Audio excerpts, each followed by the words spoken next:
No, you got fresh, the basil just smells amazing. I know know. at home you can't really smell that, but it's absolutely phenomenal. In the studio, you got fresh Strawberries, strawberries. limes. Yeah, Most all of of the, it. you can't grow limes in your backyard. Maybe you could, I don't know. But strawberry and basil you can grow in Arkansas pretty easily. Absolutely. And I thought today we Yes. would make one of my favorite drinks. Yeah. The caipirinha. That caipirinha, I Oh, love it's it. so good. It is so and good. don't be afraid by these two big words. You got cachaça and caipirinha, That's things right. that like, I don't know how to pronounce this. Yes. But it's actually the national cocktail of Brazil. That's right, which I just got back from Brazil, so we had several caipirinhas down there. Okay, Very well, good, very hopefully you won't judge too good. harshly. No, you're going to do great. But a lot of people are like, well, what's cachaça? Or how do I even, it looks like chachaca, but it's cachaça. That's how it's pronounced. Yeah. And if I had an easy way to describe it, I would say it's a cousin of rum, right? It's Okay. still made from sugar cane, but a very different process. Rums are made from molasses, where they cook the sugar cane Sure. juice down and then ferment it. You know, you get that sludgy, dark flavor.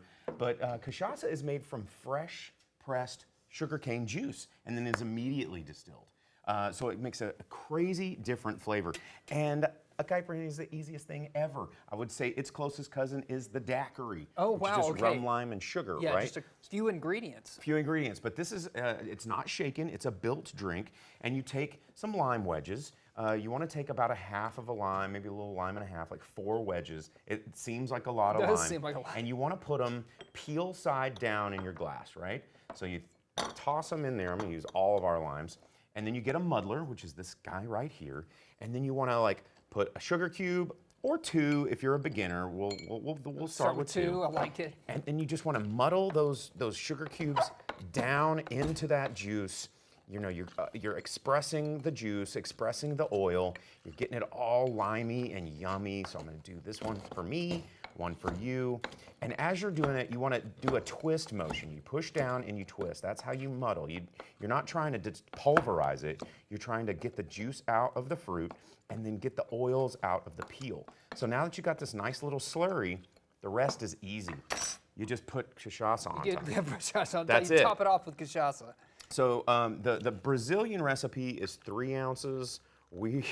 That's a lot. So we're going to slow her down with 2 ounces. And then all you got to do is just top it with some ice. Okay. And the cool thing about this drink is it's a sipper. Yes. You don't want to drink it too fast. And as you drink it, that sugar that we put in there is going to slowly dissolve.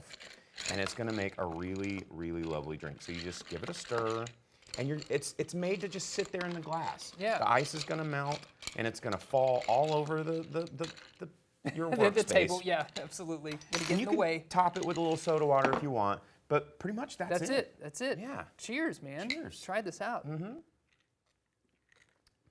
Dude, Very good. isn't that good? Oh, man. And it's going to get better as it melts, as it thaws, and that sugar dissolves. It is a sipper. I can see sipper. how this is going to be great sitting on the patio, sitting on the back porch, Yeah. just sipping, wasting time away through the summer. And the first sip is going to be very different from the last sip. Yeah. You know, and there are cocktails like that. So sometimes you taste it and go, whoa, that's strong. And that's intentional. So you don't just chug it back. And so by the time you get to that end and that sugar is all dissolved, you could, if you want a good. faster, you could use some simple syrup and just get it right there. But I swear to you, if you do that, you're going to be chugging these things back. Man, this is delicious. Pardon me. And you've got another one coming up a little bit later in the show. Yeah, we're gonna take a little something twist on it. We're gonna make, later in the program, we're gonna do strawberry basil balsamic caipirinha. Oh, wow. So yeah, get it a little fancy, a little fresh, so you can Man. impress your friends. Because I mean, you can do this on the patio. Yeah. It's so simple, and you know, you don't have to, it's not a lot of bottles. These are different styles of cachaça. You can pick the one that you like best. Yes. I really like the Amparana. It's a little more expensive, a little more fancy. But, Yes, yeah, and it it's really impresses your friends when you're out there entertaining this 4th of July.